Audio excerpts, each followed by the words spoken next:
अस्सलामुअलैकुम वरहमतुल्लाहि वबरकातुहू। आज हम बनाने जा रहे बारबेक्यू, जिसको हम कश्मीरी में सिकुतुज बोलते हैं। इसको हम ग्रिल के बगैर बनाएंगे।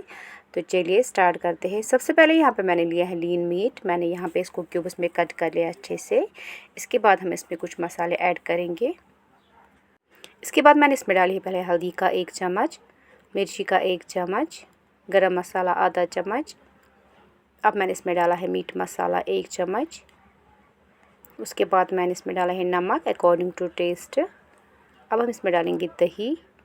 इन चीज़ों को हम अच्छे से मिक्स करेंगे मटन के साथ, इस तरह से। देखिए, इसके बाद हम इसको रखेंगे फ्रिज में 4 घंटे के लिए। ऐसे रख देंगे हम इसको।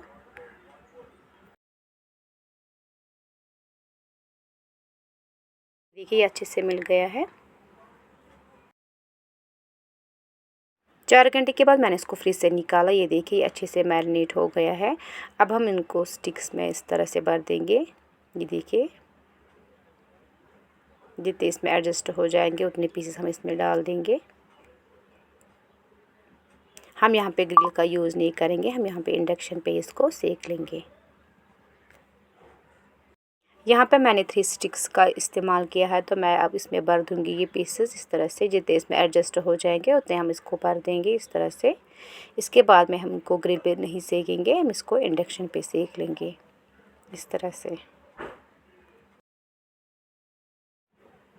एक साइड से अच्छे से पक गए हैं। अब उसको हम दूसरे साइड से टर्न करेंगे। ये देखिए, इस तरह से ये क्रिस्पी होने चाहिए। तो इसके बाद हम इसके ऊपर तेल लगा देंगे। आप यहाँ पे तेल की जगह बटर भी यूज़ कर सकते हो, तो मैं यहाँ पे इसको तेल लगा रही हूँ।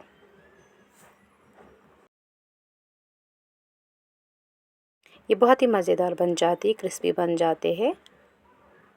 ये देखिए, ये मैंने आपको इजी वे दिखाया है इंडक्शन पे हम कैसे इसको रोस्ट कर सकते हैं। इसके बाद हम इसको प्लेट पे सर्व करेंगे, नान के साथ या रोटी के साथ इसको हम खाएंगे। तो ये देखिए, मैंने यहाँ पे इसको प्लेट पे सर्व किया है। ये बहुत ही टेस्टी और मज़ेदार बन जाते हैं। तो चलिए मिलते हैं नेक्स्ट वीडियो में, तब तक के लिए अल्लाह हाफ़िज़।